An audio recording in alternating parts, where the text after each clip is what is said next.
बिस्मिल्लाहिर्रहमानिर्रहीम अस्सलाम वालेकुम। क्या सज्जन मित्रों ठीक ठाक हो? उम्मीद करते हैं कि सारे अल्लाह के फजल नाल बिल्कुल ठीक ठाक होंगे। अभी अल्लाह गुड मॉर्निंग हुंजा वैली असी इस टाइम जा रहे हैं अताबाद लेक खिजर वैली पलतलत किला इंशाल्लाह हौली साला जो पहला स्टॉप होएगा ना होएगा हुंजा वैली का। तो बहुत ही खूबसूरत मकामात ने हुंजा वैली दे और अताबाद लेक दे जिहड़ा उत्थे अपना कच्ची ते झूटा झूटा भी लैने आ। फिलहाल असीं अपने सफर च रवां मैं नाश्ता जाके ना अताबाद लेक ते करांगे ते वापसी जिहड़ा वो अपना खिजर वैली और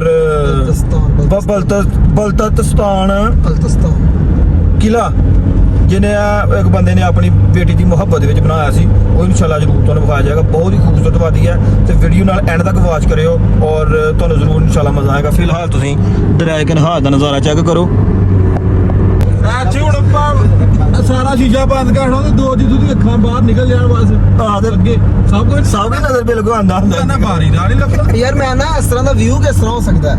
मेरे कहने दा मकसद है कि एक अलमारी जिंदी वो वही है व्यू जनाब। उत्थे वो बाबा जिन्हों जूम आउट करके ना अगला चीज विखांदे ने ते बैक जो कैमरा लियांदे ने तो बारी निक्की जी नजर आंदी है। साहब साडा जवाल आया अहीं अरूज ते हां अरूज तो जवाल ते आए अहीं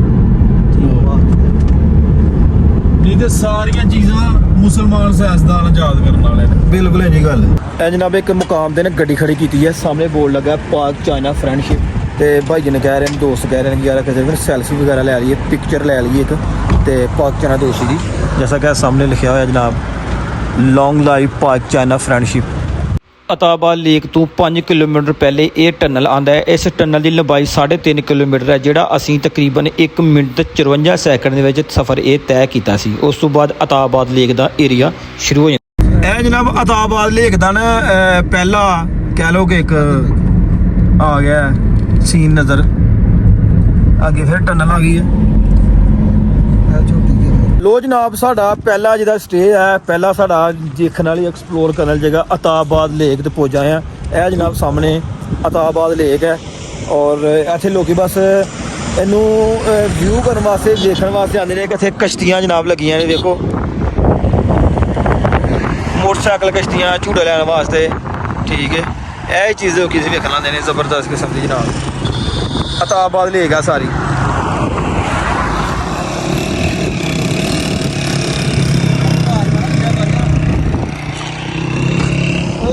अच्छा जनाब ये पहले होया फोटो सीजन तो हूँ जनाब जा रहे हैं कश्तियां की तरफ ना झूला लैने वास्ते और एक स्कूटर होंगे जो पिछों माड़ा पानी कढ़दा उन्होंने पता नहीं की कहते हैं सानू नहीं पता लेकिन अगर वो झूटा लैने बोर्ड से भी लैने और जी चीज़ है ना मतलब वेखन सुनने वाली एक्सप्लोर करने वाली करने कौन तो भाई जी बिल्कुल बहुत मज़ा आ रहा है जी इंशाल्लाह मेन अट्रैक्शन साड़ी सारी है सी उत्थे पहुंच गए इंशाल्लाह कश्ती दे बैठ के जी बकाया तुहानू बाद एक्सप्लोर करना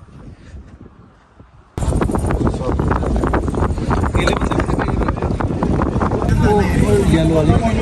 नहीं ओ जी शीशे वाली है ओ शीशे वाली नहीं उपरली तो जनाब मैं बोर्ड बुक करवा ली है तो लगे हूँ बोर्ड हुटा लैन एक बोर्ड है जो 30 मिनट की एक 20 मिनट की एक 10 मिनट की 15 मिनट की असी करवाई है 30 मिनट वाली अद्धे घंटे वाली। यह जनाब पुल है लंघ के जाना है। क्या बात है अताबाद लेक ज़बरदस्त। चलो बॉयज जल्दी करो बॉयज।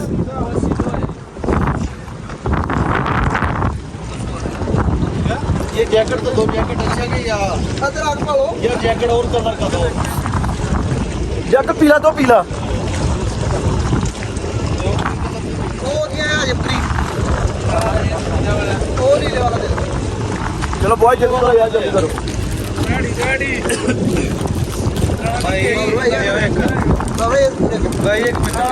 भाई ये खोलना सही कर चलो काका जी इधर काका जी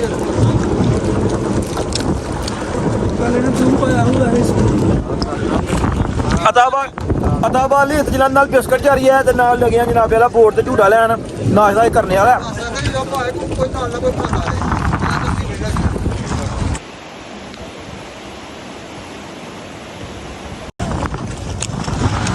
हाँ जी तफेज भाई हाँ जी बार साहब ये चीज यार ए उगड़न की भी सूखा हाँ जी बोस ਬਾਦ ਰਾਮ ਦਾ ਬਹੁਤ ਮਜ਼ਾ ਆ ਰਿਹਾ ਜੀ ਦੱਸੋ ਜੈਕਟ ਪਾ ਲਈ ਸੇਫਟੀ ਸੇਫਟੀ ਜੈਕਟ ਜਨਾਬ ਪਹਿਨਾਈ ਜਾ ਰਹੀ ਹੈ ਪਹਿਨ ਲਈ ਹੈ 10 ਮਿੰਟ ਇੱਕ ਮਿੰਟ ਯਾਰ ऐसे बांध नहीं है बस आगे से खड़ी यार ऐसे वीडियो बनती भी है ठीक है मेरा तो अच्छी लगा राणा जी ऐसे मार ही यार सेफ्टी जैकेट बंदी जा रही है जनाब वाला एहतियाती तौर पे एहतियाती तदाबीर ते लगिया जनाब मुड़ फिर करना झूला लैन यूट्यूबर है यो हमारा मोटरसाइकिल है जी और नहीं लगता नहीं शक्ल से नहीं लगता पंजाबी में भाई पंजाबी से बोलेगा चलो जी ਸਾਡੀ ਵੀ ਬਣਾਓ थोड़ी पंडा वाली गन्ना मार घोड़े का गन मार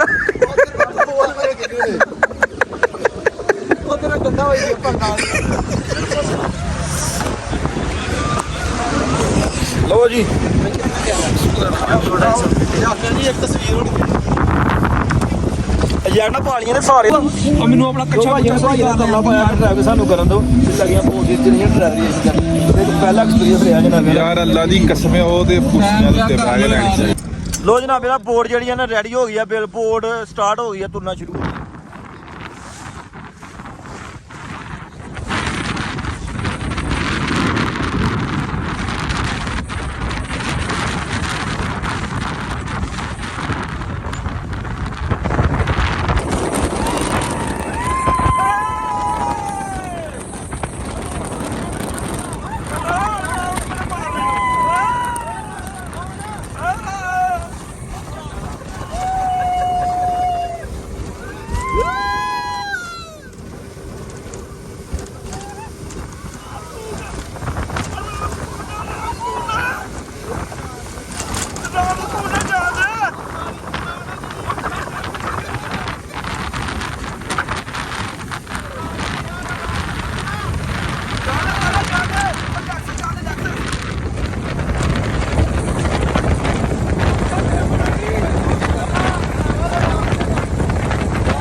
ਅਤਾਬਾਦ ਲੇਕ ਦਾ ਜਨਾਬ ਸੁਣਨੇ ਦਾ ਇਹ ਹੈ ਕਿ ਜੀ ਗਹਿਰਾਈ ਬਹੁਤ ਜ਼ਿਆਦਾ ਆ ਇਹਦਾ ਤਲਾ ਬਿਲਕੁਲ ਨਹੀਂ ਹੈ ਜਿਹੜਾ ਬੰਦਾ ਇਹਦੇ 'ਚ ਜਾਂਦਾ ਝੂਟਾ ਲੈਣ ਵਾਸਤੇ ਕਸ਼ਤੀ 'ਚ ਉਹ ਆਪਣੀ ਜਾਨ ਦੀ ਹਿਫਾਜ਼ਤ ਖੁਦ ਕਰਕੇ ਔਰ ਸੇਫਟੀ ਸਮਾਨ ਸਾਰਾ ਪਾ ਕੇ ਫਿਰ ਇਹ 'ਚ ਵਿਆਹ ਜਾਏ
लो जनाब वाला बोर्ड से मशहूर हो लिया बहुत ही मज़ा आया कंफर्टेबल राइड रही है जबरदस्त किस्म की हूँ जा रहा पासू 10 से उत्थे आके कोई एक्सप्लोर करना है जो चीज़ देखनी है बहुत ही मूवमेंट की चीज़ रही है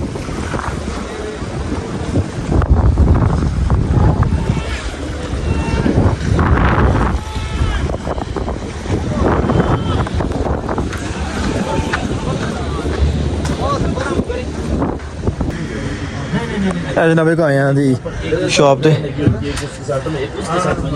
अताबालिक दे रवायती जेह्ड़े ने चीज़ां लगी जनाब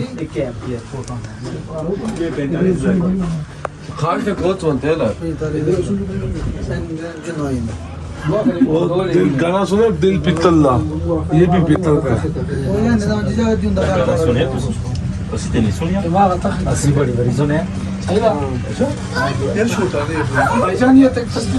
साढ़े 10 ਹੁਣ ਕੰਨ ਥੱਕ ਗਏ ਨੇ ਇਹ ਇਹਨਾਂ ਦੇ ਰਵਾਇਤੀ ਜਨਾਬ ਕੋਈ ਬਰਤਨ ਵਗੈਰਾ ਪਏ ਨੇ ਔਰ ਇਹ ਉਹਨਾਂ ਦੀਆਂ ਮਤਲਬ ਰਵਾਇਤੀ ਇੱਥੋਂ ਦੀਆਂ ਜਿਹੜੀਆਂ ਚੀਜ਼ਾਂ ਦਾ ਐਕਸਪਲੋਰ ਰੱਖਣ ਵਾਸਤੇ ਦੇਖਣਾ ਸੀਨ ਹੈ। ਨਗ ਸ਼ਗ ਨੇ ਜਨਾਬ, ਇਹ ਆਪਣੇ ਛਾਲਾਂ ਛੂਲਾਂ ਜਿਹੜੀਆਂ ਇੱਥੇ ਉਹ ਇਸ ਏਰੀਆ 'ਚ ਇਸਤੇਮਾਲ ਹੁੰਦੀਆਂ ਨੇ।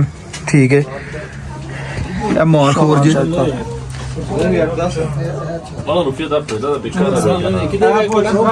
और शाला सिस्टम ने इधर नहीं है बिल्कुल प्योर शाल सिस्टम और नहीं शाला सिस्टम। अभी यहाँ कोई इधर का कोई रवायती लटकान वाला घर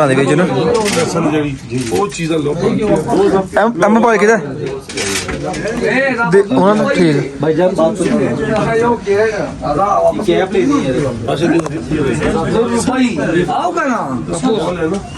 ये कितने का बन रहा था?